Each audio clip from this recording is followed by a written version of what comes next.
Welcome to the Influencer's Journey. This is where we explore the transformative power of mindset and the stories behind leaders who have shaped their own path to remarkable success. Each week, we embark on a journey to uncover the beliefs, habits, and inner strength required to not just be seen, but felt as a true person of influence. My name is Suzan Hart, and today we're going to talk about everything leadership. We're really going to dig into communication, and we're going to dig into communication that I think will really impact how you lead. The topic is exploring non-violent communication. So our topic today is breaking the myths of leadership, influence over authority. So how do you communicate in such a way that you have influence? You touch, you move, and you inspire people to act, to grow, to become more, and to do things they possibly would not have think of doing.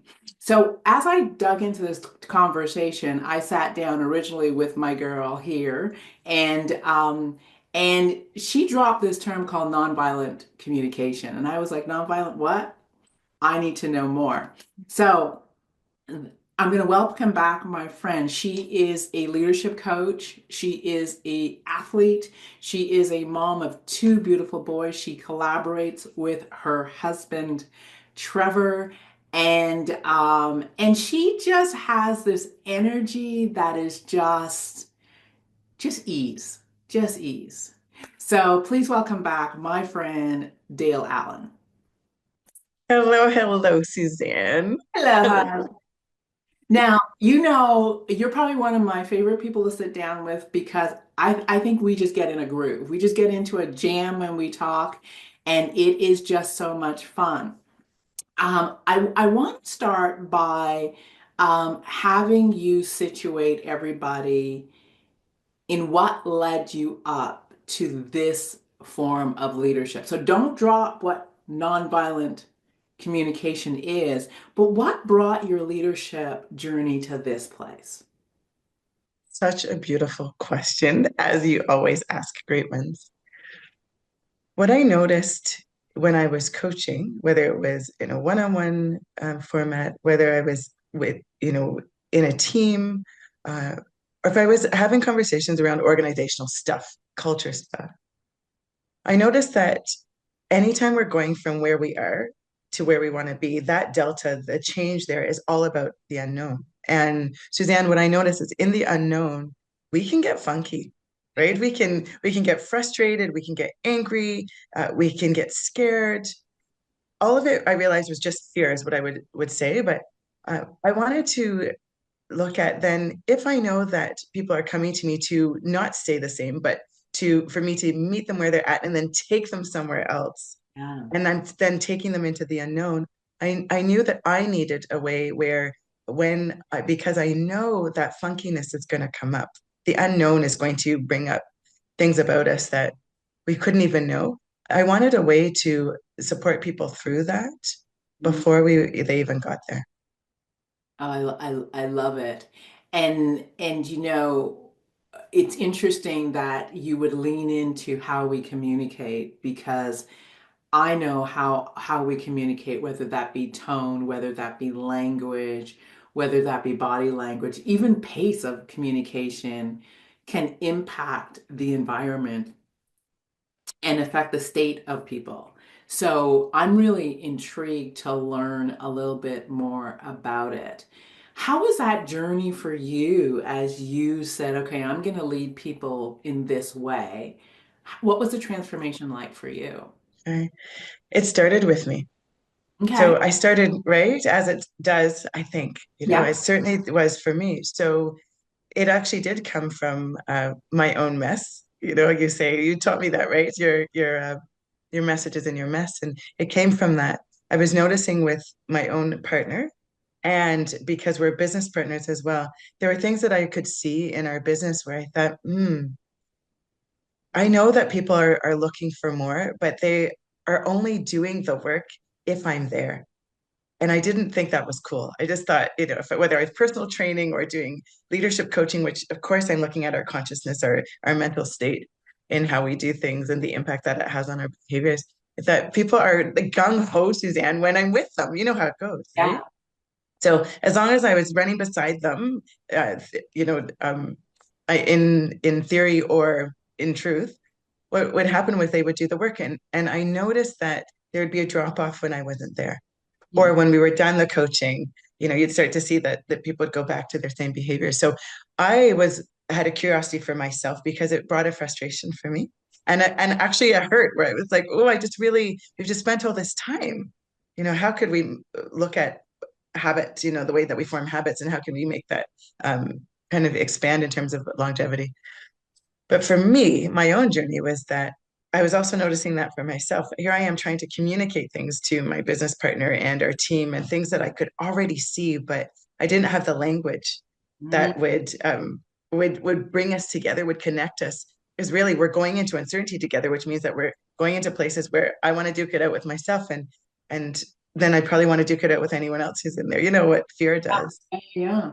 And even if it wasn't that dramatic, I share it like that because the the incapacity to clearly state what I was seeing, that I could see before it was even going to happen, was creating a disconnect in our business, and a disconnect between Trevor and I. And I needed a language to to cross that chasm. I needed it. I knew that I did, and I knew it would make a difference.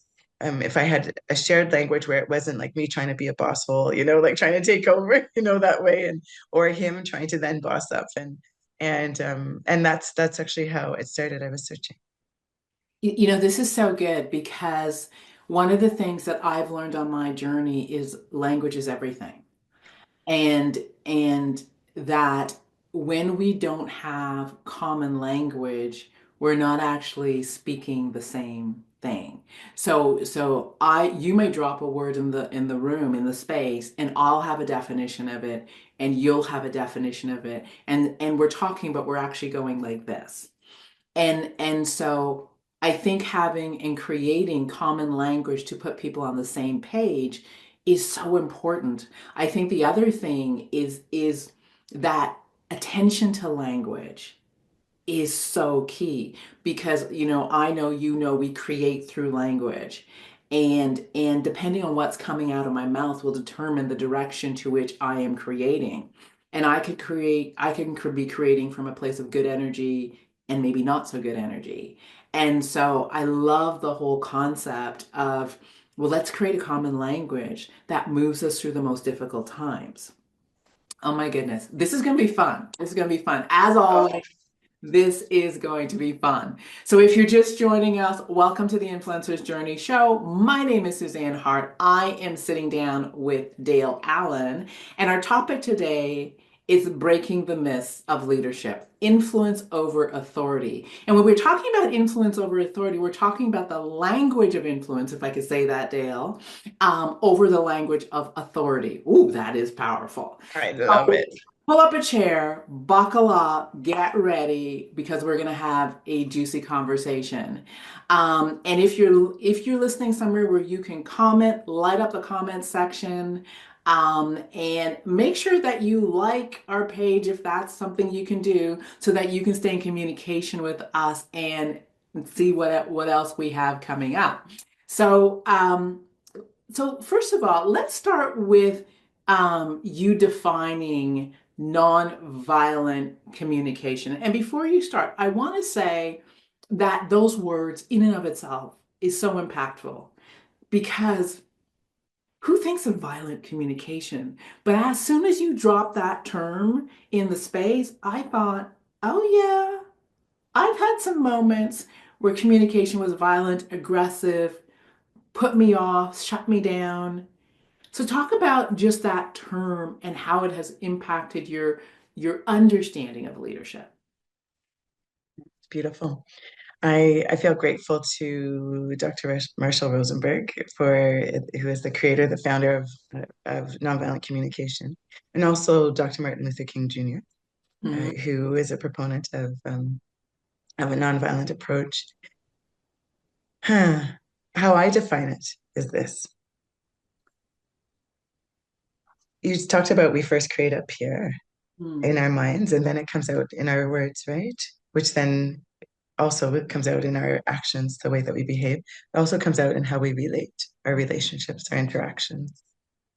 First in our thoughts, right? Then it goes directly into our interactions. So to me, nonviolence means that I am aware and I look to either reduce or prevent or recover from harm through the way that I think, because it impacts my speech, which impacts my actions and impacts my interactions, the way that I relate. And how that became so important for me, or why it is because I think you can do leadership. I think you can do leadership in a relationship, as an educator in a school system, as a senior executive in a government or corporation, or leading a community. Hmm. You can lead people and still do harm. Yeah. And we know that just being in that position of leadership, of caring for a community or a team, whether it's your home team or a sports team or a work team, just that differential, just that position itself, because I have some level of, we're talking about authority, but some level of authority, I can do harm when I'm trying to mobilize people. And so I like to look at what that can be, and then create an ache, actually, Suzanne, like a desire to go, okay, I can do leadership. But what if in my relationship, when I go into the one up position, right, that sort of, I'm just kind of taking over for whatever reason, what if I did that in a way that uh, was about preventing harm or having the least amount of harm, just knowing that just because I'm starting to take that role, it is inherent that someone's going to feel a little funny about what I'm about to offer. It's interesting because, as you know, I just did a training, and when I opened it, I said that leadership is 10 to 20% skills and 80% EQ and mindset. And it was really attending to this exact same thing. And I talked about how if I and you aren't in touch with how our thoughts impact our emotional state, we can go in with a good intention and create chaos. We can go in with good intention and create harm. And only because I don't know how my emotional state is infecting my my communication and my way of being. And so like you, I've recently been reading one book I read lately was Leadership and Self-Deception. Beautiful, beautiful read. And it talks about whether you're moving forward with a heart of peace or a heart at war. And that, I think, really captures what you're really trying to say. And I can say the same thing to someone, or attempt to deliver a message, and I can have a heart at war, and they will feel the sting of my state. And I can have a heart of peace and still deliver a hard message, and they can feel the love and the peace and the good intention behind it. So it's really interesting to really have an awareness of how do I navigate that as a leader. I think it's essential, right? Because Mhm. having that consciousness that just inherent in that role, just the way that we have been socialized to see someone as a leader, people naturally put themselves in the one down position, Wow. right? And so just that, because it's already exists anyway, people will behave differently as a result of that. So my employees are going to behave a certain way with me because they see me as having more power. And so if I'm not aware of that, I want the best out of people and the best for people. If I don't have that combo, the best out of and the best for, then I have to look at how it is that I'm communicating, how it is that I'm mobilizing.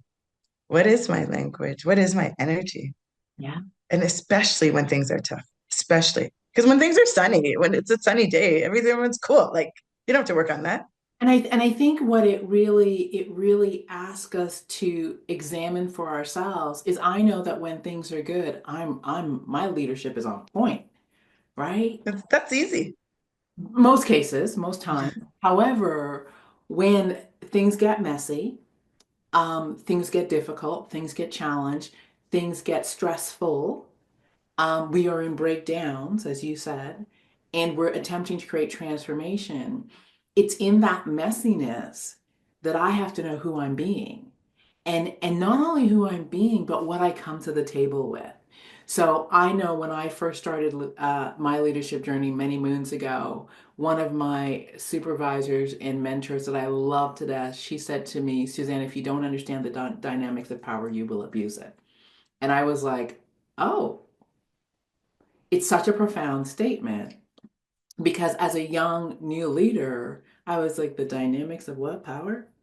Um, and then she said, and if you're not comfortable with the power you have, you will abuse it. And I was like, oh. And then she said, and if you don't know the biases you bring to the table, you will run over people. And and you're so what you're talking about puts us in that sweet spot where you're saying, be aware, be aware, be aware, be aware, because this is who you be as you walk in the room. Ooh, Big stuff.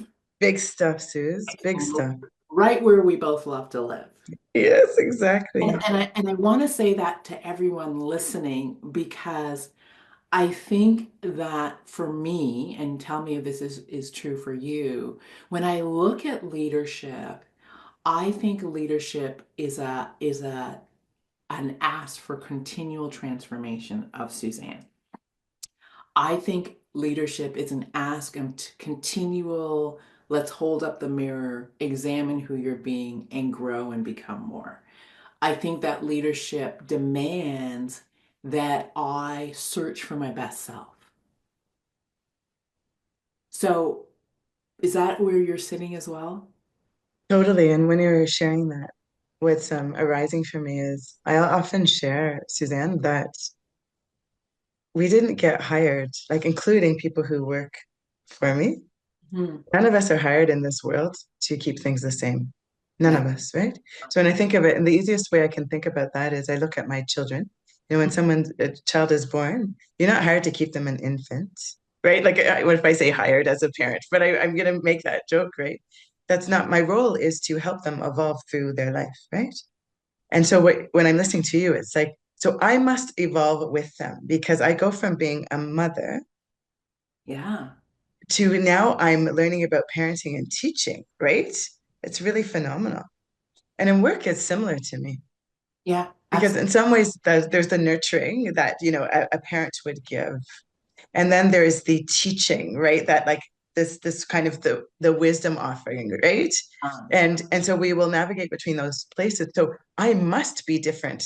I must be continuously transforming, evolving as people are evolving. When I'm taking a business from where it is right now to what our goal is for the next month, I'm Mhm. not trying to keep the business the same. Yeah. Yeah. It's evolving, and am I evolving with it? Yeah, and it is, my biggest question I ask almost every day in every situation is who am I required to become in this moment? And I remind myself that that leader must show up before the success, the money, the growth, the advancement, so on and so forth. And I think the other part of this, Dale, is that if I'm doing leadership effectively, I'm not going to use right. I'm going to use effectively. I am here to cause leadership, right? Because if I am truly about growth and transformation, I don't want followers. I want to cause leadership so that I surround myself with people who are in a growth process with me, and I'm really facilitating a circumstance where everybody becomes more, including me. And a leadership process to me is iron sharpening iron all the time. Uh-huh. I love cause leadership. Hmm. I love it. Like, wouldn't we want that? Wouldn't you want to create an environment, right, where people want to stand up and lead? They choose to, right? They become the CEO of their role, right? I mean, even at home, it's the same thing. It's like the idea of causing is like creating the environment for that person to flourish. Like that is, I mean, that excites me? Does that not excite Yeah, you? well, to me, that's, I started using cause leadership years ago because that's felt what it felt like I was up to if I was going to win. And I mean win not in terms of achieve the goal, but have people I could truly move with and collaborate and grow with. And I soon realized as I stepped in lead to leadership is to lead and have followers is an exhausting equation. To lead and develop leaders creates a level of freedom and excitement because I am creating an environment where collaboration and dynamic conversations and that growth where you're bouncing things off each other and you're masterminding and things are expanding is truly possible. I also know that when I'm up to causing leadership, I'm up to creating innovation. I'm up to expansion. I'm inviting people to risk. I'm inviting people to step out on faith. I'm inviting, because in order to do it, I got to invite myself first to, am I going to step out on faith? Am I going to innovate? Am I going to risk? And so I think it creates this beautiful space where magic happens. I love the magic space. And I think if we look for it, look for the magic space, if that becomes the goal, that will take us to our, our big goal. Like if it's to grow the business or to bring however many leaders together to have this impact. If we look at those as the magic spots that we're always trying to uncover, and that becomes these milestones, I mean, can you Yeah, yeah. imagine? So the next question that comes to mind is how do you facilitate and create safety so people will say, I'm going to risk going on this journey with you? Mhm. Yeah, that's such an incredible question. Last week, well, actually, it's starting kind of mid-January, I was speaking about inclusive leadership, and I just was sharing that this is really about safety. That's really all it is, right? That's what it is. And when you're describing like a collaborative style, it really is about safety. If I go to the brain, you know, the simplicity, even though the brain is so complex, just a beautiful, simplistic way to see things is that the operating system of the brain is like, is this a threat or is it a reward, right? And so when I think of this style and why I speak of nonviolence as a practice for us, as a way of showing up, Hmm. as a choice to say that, me understanding my power and how I'm using it, um, it becomes so important to me because I basically what I'm asking myself is, am I safe with you? And are you safe with me? Because that's what you're asking. Yeah. Every brain is asking. That's what I shared last week. I said every brain is asking that. Am I safe with you? Are you a source of safety? And I'm also my brain's asking myself that if my brain could talk. You Yes. know, like Dale, are you safe with you, Dale? Like, can you have your back? Oh, pause right there for a moment. Pause right there for a moment because I think my safety with myself creates my safety with other people. 100%. So if I know that I'm not safe with me, um, I'm not going to feel safe with other people. And so what you're really saying is the first practice is how do I communicate and create safety for myself? And I think when that becomes a habit, then I'm more attentive to creating safety with other people, for other people, Absolutely. with other people. You got it. You got it. And it's key, right? Because when we're thinking about leading, we know that we're always communicating, as you said, through energy, through and we know that leading is energy because we lead with that, meaning that when we show up in a space, even if we walk into a room and everyone stops talking, Hmm. right? There's energy there. You can feel that. You know what that feels Yeah. like. So Hmm. we know that our energy speaks. We know that our energy speaks through language as well. So we know we communicate there and we communicate through body language, gesturing, and so on. It makes me think about the awareness that we would need to have about all of these different ways that our whole being shows up into a space and communicates. And if we're not aware of or not practicing ways that has us show up the way that we uh, the way that we want to inspire Mm-hmm. true leadership, if that becomes our goal, if we see that as a yes, like that's absolutely what I want to do is inspire leadership, then if we don't have a capacity of practice to see that, to build that habit, to see, am I creating harm right now? Mm-hmm. Am I showing up in a harmful way right now? Then what we will do is we'll create harm and we'll wonder why it happened. And then we start to see that pattern just repeat itself. And we're like, why? Right. Right? Why is that happening? Right? What's wrong with them? We might start doing that. Right? Yes. What's wrong with those people? Absolutely. And why aren't they sharing? Why aren't they communicating? Why are they Right. resisting? Why are they shutting down? So so we've established nonviolent communication, and it starts here, and it kind of ripples out, hopefully. Um, when you walk into an organization where authoritative leadership has been the rule of the game, which is so common, um, where results are more important than people, where competition is more important than collaboration, where being right and covering your butt is more important than the environment.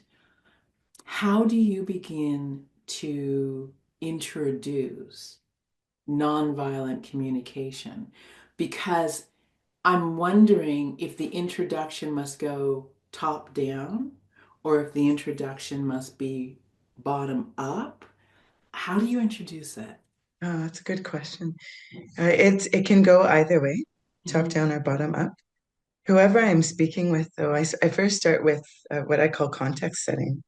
So even when we might have those kind of, I'm going to call them those paradoxes, like it's it's competition is more important than the people or something like that. Those kinds of conflicts that we'll often see in business, where the numbers are more important than the Yeah. people, something like that. The conversation I like to have is this consciousness of what we can't see. So like the Johari wind with like the unknown, the hidden zones, that kind of thing. And to really set the context for what we're really looking for. What is it that we really want? What do you ultimately want? And to me, it's got to be it's some form of visioning, but it's not like what we would usually think. It's some form of North Starring, but it's not what we'd usually think. It's like, what's the context for this work? So sometimes people will come to me about team stuff and they'll talk about what's wrong.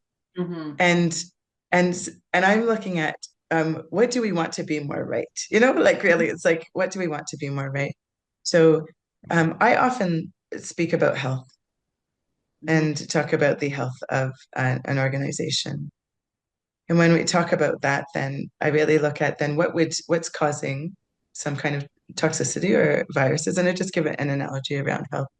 I do that because I think no matter where we are in an organization, it helps us orient around something that we can all see, not just relate to. I don't mean just because it's relatable, but we can all see. So, for example, if I talk about DEI, like diversity, equity, inclusion, or any version of that, not everyone can see that, and it has been. I would say, like how we name the problem is the problem. I think it's we haven't the grand like human we have named it in a place where it has been misunderstood. And so, what I like to do is I like to call it an umbrella. What is the umbrella thing that we're looking for here? And then, what are these things that are showing up as symptoms of some kind of virus or something, Hmm. or some kind of toxicity? And that this overarching thing is actually where we need to focus. And so even when I do one-on-ones, it isn't always health, but I always come to the help people create this idea of this understanding of how to set the context for what's really happening. And it's sometimes hard to see what it is that we're really looking for. I think it's often hard to see, Mhm. right? And I know for myself, um, I think oftentimes when we go in to most places and organizations want a solution, it's almost like fix out there, please. Can you just go fix that? And for me, I think like you, um, when we're talking about health, we're talking about here.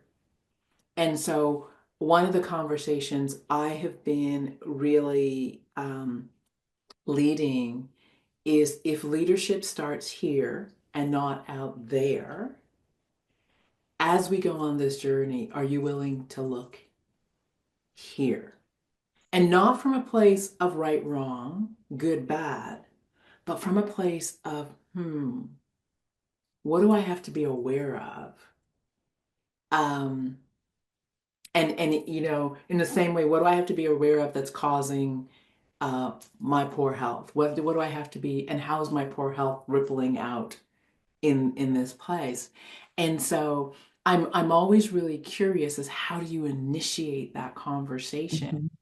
in a place where maybe they're looking for something different. So let me ask you this.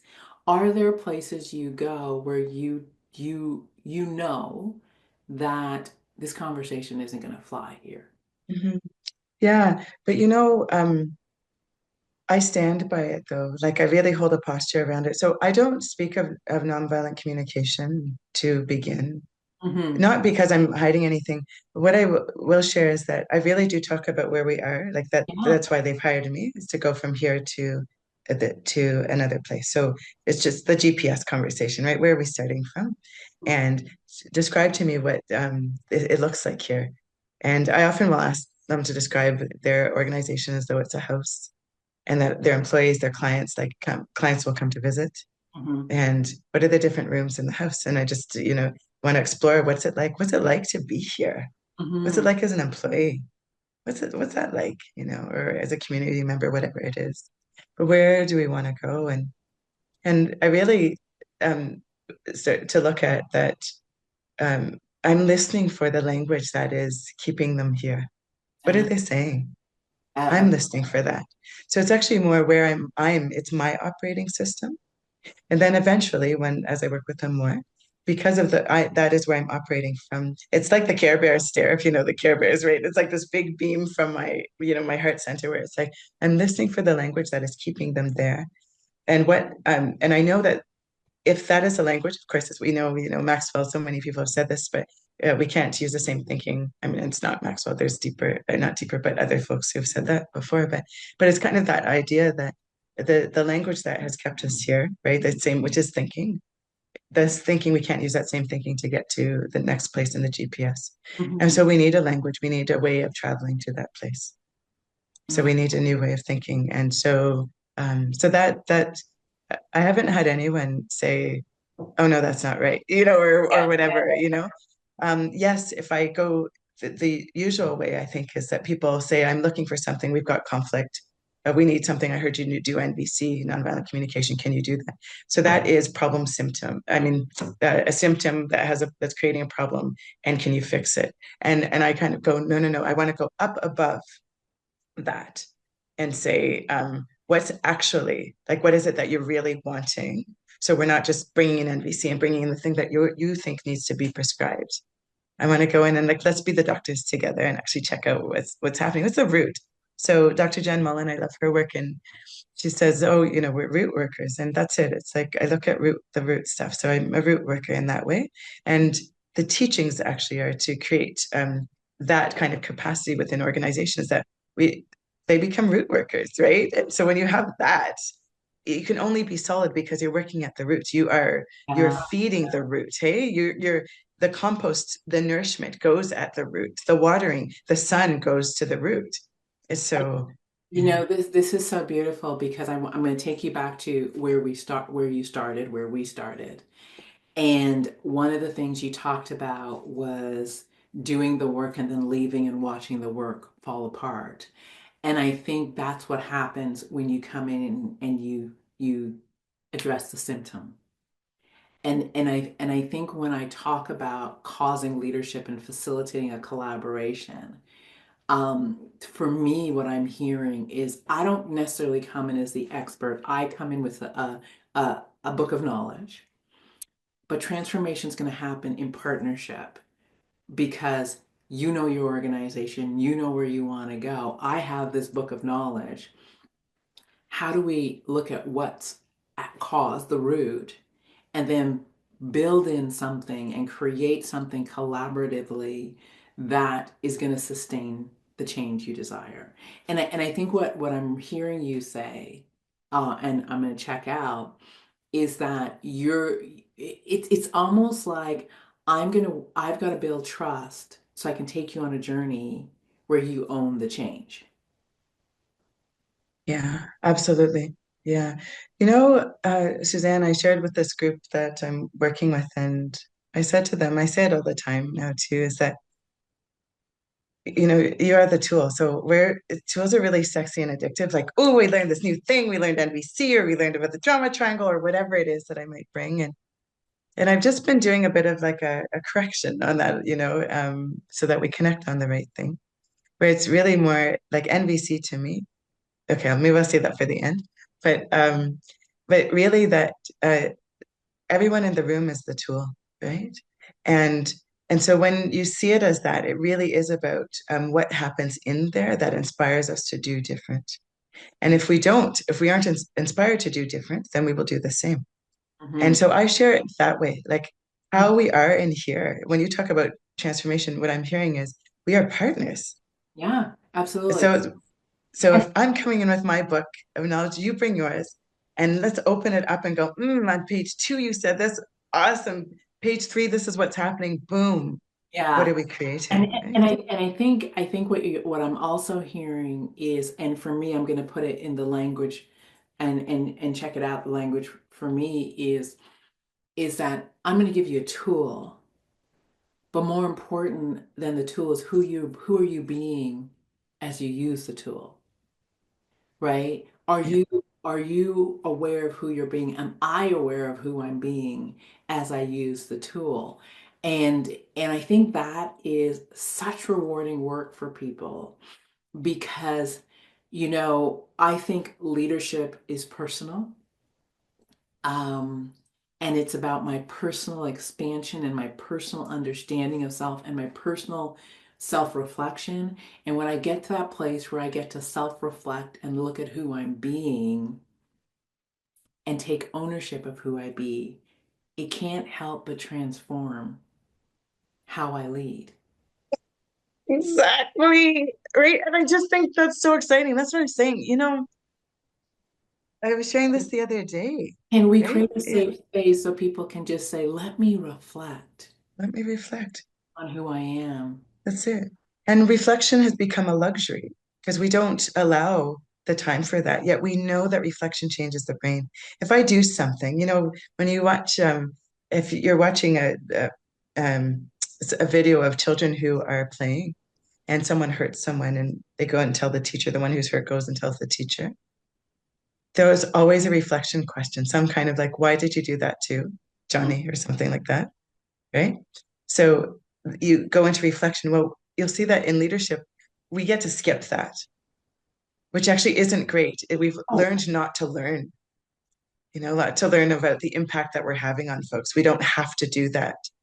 And we need to. It's a necessity. But that's been one of the things that I see happens a lot. You don't have to reflect. So you've got to choose to do that. and I think for reflection to occur, and this is where I think you were setting the context. For reflection to occur, I need to create the safe environment where you feel safe in reflection.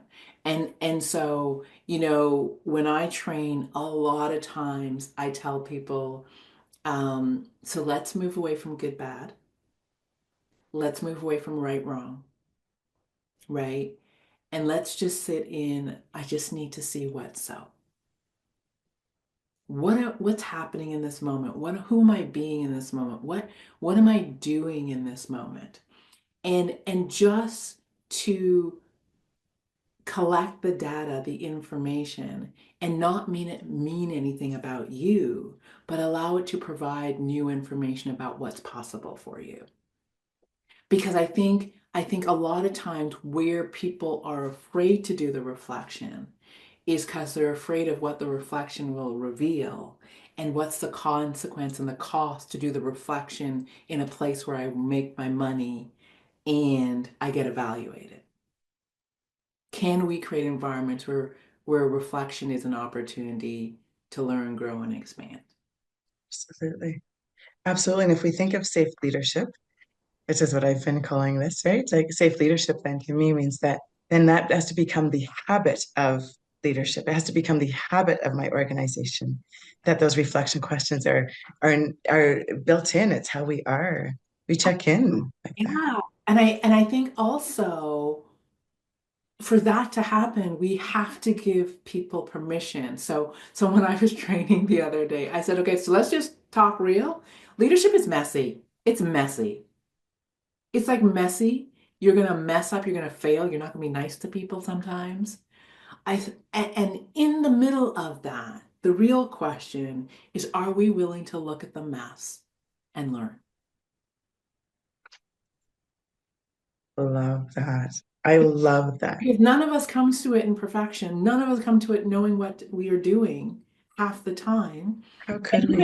And even if I know what I'm doing, that's theory. Right. No idea Right. who I'm going to be when Yeah. things get messy until Hmm. I see myself and go, oh man, do I wish I showed up differently? Yeah. Yeah. Totally. Totally. And what you're reminding me of, like you've been saying it, and the way that I say it to folks is like, how am I being while doing? And if that becomes our question, especially when things are tough, I call it when the misses happen, when there are mistakes, misunderstandings, miscommunications, misinterpretations, right? Any of those. That's to me where leadership is really alive, right? Because you get to see how am I leading through that? Right. And I think the other part as leaders and as managers, for me, I think my role is to create environments for recovery. And what I mean by that is to be able to say to someone, um, tell me about that interaction or engagement. How'd that feel for you? Ooh, not good. What was it about that didn't feel good? I did this. Okay. How can you clean that up and make things and leave that person feeling whole? And if that's what I do and I create a safe space where someone can go and say, I clean up on aisle 2, I gotta go do that Yes, and it's okay, I love that. right? Then I'm doing my job because I'm creating an environment where perfection isn't demanded, but accountability and responsibility is. And Yeah. and and for me, as long as you're accountable and responsible and willing to learn and grow, we're creating an environment that's going to expand. And I think it is, you know, we collapse responsibility with blame. We collapse accountability with punishment. And again, here we are in language again. Um, However, when that gets clear, we now have a pathway for people to feel safe saying, I messed up and I gotta go clean up. Yeah. Yeah. Yes. Yes. I love the image that came to my mind when you just said collapsing like responsibility or accountability with blame or shame. And it's just the image of that is vivid, you know? Yeah. Because Yeah. I know, because we've seen it so many times Totally. where something's happened and the person has been blamed and shamed, Yeah. shut down, they go inward, and now growth becomes really difficult because in their mind, I imagine they're saying, I'm not risking that again. So I'm not going to Totally. go ask for help. I'm not going to go share because my communication in that moment may not have been one where I created space for recovery and growth. Hmm. Hmm. Yeah.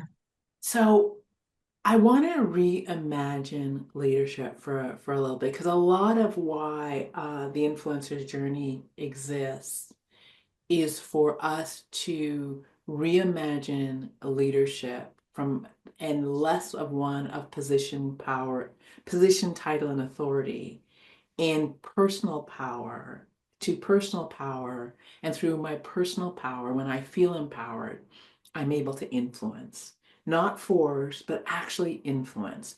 So if you had a magic wand and you got to reimagine leadership, talk a little bit about that for me. If I was to reimagine leadership, and if it was a magic wand for me, it would be that um, people had the ache for a non-harming approach, that that they would continuously ask themselves, huh, not to be superhuman, which is how we often use our power. It's like, oh no, no, I can't make a mistake, then I've got to get down on people then, right? So not to be superhuman, but it would be a place where we would look at, what am I thinking and how's that going to come out then when I say this to someone when they've missed a deadline or they missed a meeting, if that pause would happen Hmm. more often, not always, I just mean more often. I imagine uh, a safe leadership, a collaborative leadership that was non-harming in the way that you might then, if I did something because I'm human, then I would go to what you named is recovery. And I would see that as my superpower, right? And so I don't have to hesitate. I'm going to do this thing. I'm going to like just be myself. And oh, sometimes my being myself rubs people the wrong way, but I'm aware enough to go, that didn't land for you the way I intended, and I can have a recovery conversation. I want to look at how I might send out a message, whether it's to my community, right, or to my team or to my kids, and say, before I send it, is there anything in there that I should really take a look at or edit to just reduce the impact, if it's a tough message or if it may land in a way that someone might not be in alignment. Or I imagine it in a way where we can listen for the deeper meaning from other people. So when we receive their messages, their own triggers and their own harm, that we have a way to metabolize them, process them, we have them. But that becomes our practice where we process them so we can receive the messages through a lens like nonviolence, so we can hear what the deeper meaning is, and that we can recover for ourselves so that we can stay into connection to ourselves to be able to have that conversation with folks, do not create further harm. I love it. I love it.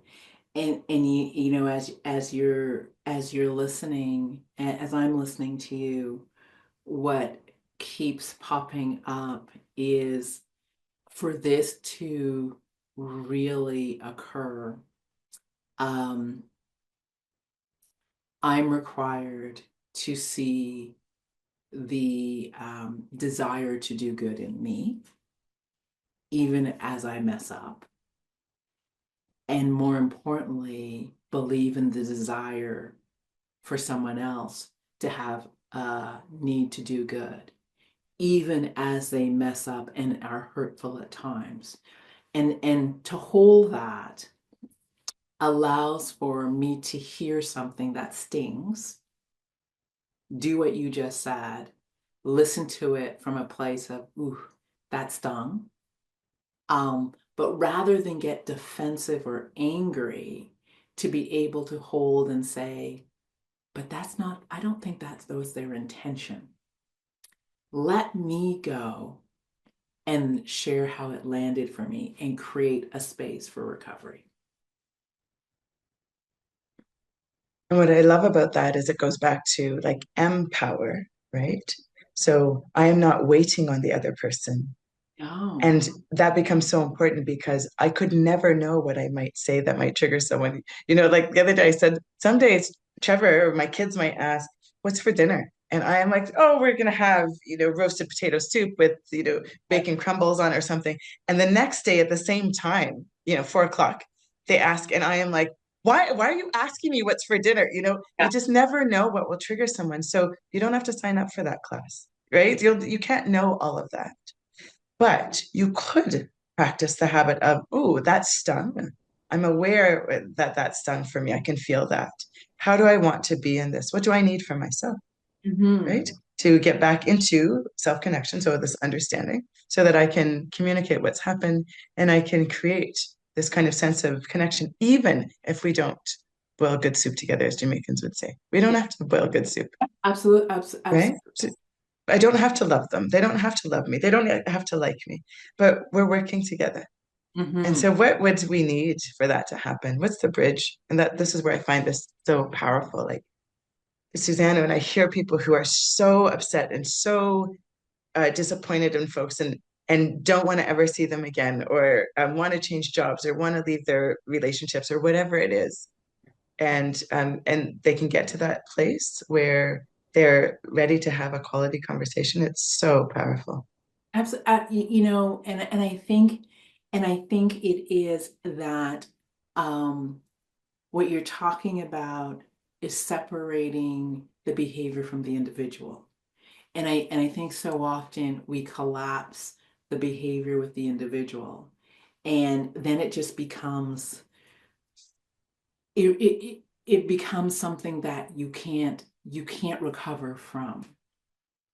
And so for me, it really is reminding myself that this is a person just like me. Um, they don't walk in perfection, neither do I. And therefore, let me give them space for their humanity. Yes. The same way I want them to do that for me. Like that is the thing, right? They say you can't see the picture when you're in the frame. So it's so easy to realize that, like to, in a way, blame. It's like, I can't believe they did that. But when you're in the frame, it's like, oh my goodness, I also want that. There are going to be times when I am going to say something that does not land. It will rub you the wrong way.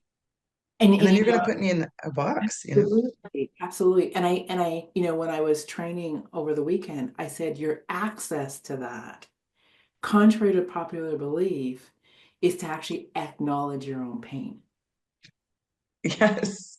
right? Yes. So, ooh, that hurt. Ah, I feel disrespected.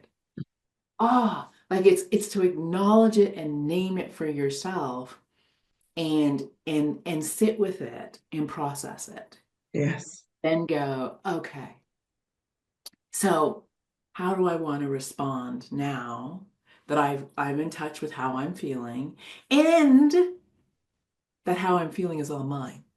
Yes. It absolutely Right. is all Because yours, all because mine. I Yes. also know that someone can say something, and if it is not a sore spot in Suzanne, it'll roll over, and I'll be like, "Child, you having a bad day," and I'll just keep moving, right? Yes. However, if it is a soft spot, my place that's not healed, my place that I haven't looked and done my work, it is going to be like you just stabbed my sore. And now I'm wounded, but you didn't wound me. I was wounded before. You got it. But I think that You it were was wounded. you. Right, Uh-huh. Uh-huh. right. And I think it's so important to have ownership of this is me emoting from my historical wounds. You just activated it. Um, and process it and then go, okay, now I'm in a space where I can have a healthy, nonviolent conversation that doesn't blame you or shame you, but actually lets you know what's going on for me and allows us to have a conversation. Right. Exactly. Oh, I love this, Suzanne. We could go on forever. You, Eh? you, it's just so interesting because whenever I have these conversations, I'm like, this is so grown up. It's so grown up. Yes. I love that you say it like that. And half the time, we aren't that grown, I know we're not right? that grown. So I know. it's like, oh my gosh, this is so grown and Yeah. mature. Yeah. and filled with so much wisdom. Mhm. There's so many times where I'm not that wise in the moment. Yeah. Yeah. And I need the moment to step aside and allow myself to tap into my wisdom. This is good. This is good. So juicy. So Can I good. name one more thing to you though, please? Absolutely. Please. Okay. But the next piece, though, not but, and the next piece is why we do what we do, Suzanne, why you do what you do, why I do what I do, is because what we're really talking about is habit formation. Mhm. So it's not enough to come to only that session that Suzanne Hart does or Dale Allen does. It's that, yeah, I love when Resma Menachem, who wrote My Grandmother's Hands, where he says we have to get our reps in. And Mhm. so, um, I love the way that you design, I design too, is that so that we get our reps in. This isn't a love them and leave them thing. It's not a one time. You can't come to one event and then that habit be solid, right? So, Oh, say that again. right, But right, I think this is so interesting. I was just having a conversation and people asked me, someone asked me why I do the work the way I do it. And and I speak, I can keynote, but my jam is training and teamwork. And they asked me like why? And I said because I love transformation. And I know that transformation isn't a one and done. It is, I heard it, I went home, I processed it, I thought about it, it pissed me off.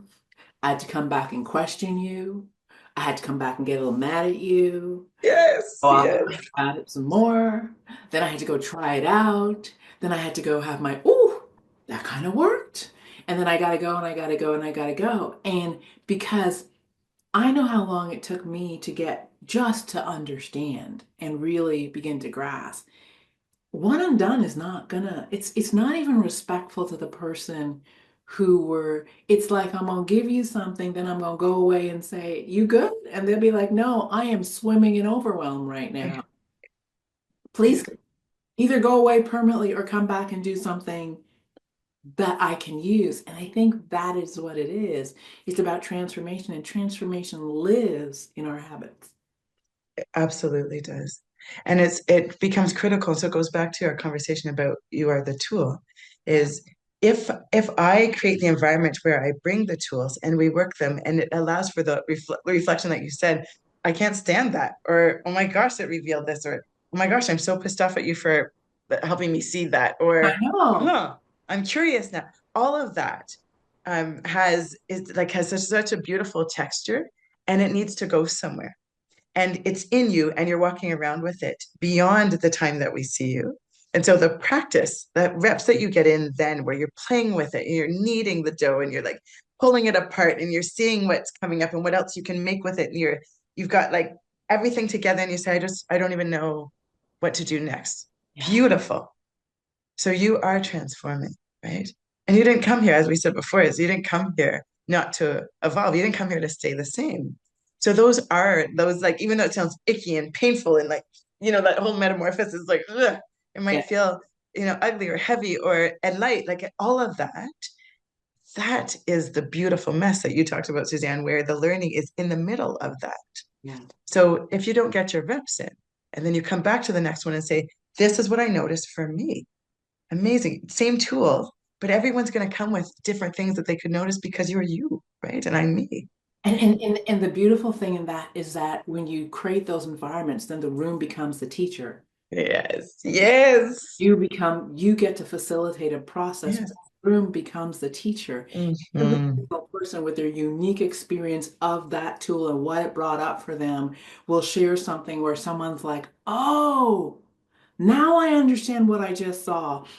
The room becomes a teacher. And I think what happens is if I can put a tool in the space where I don't have to force transformation on you, but just allow it to transpire and allow you to go live the journey. When you hit that spot for you, it is like you just met another beautiful version of yourself, and you're walking around going, did you see me?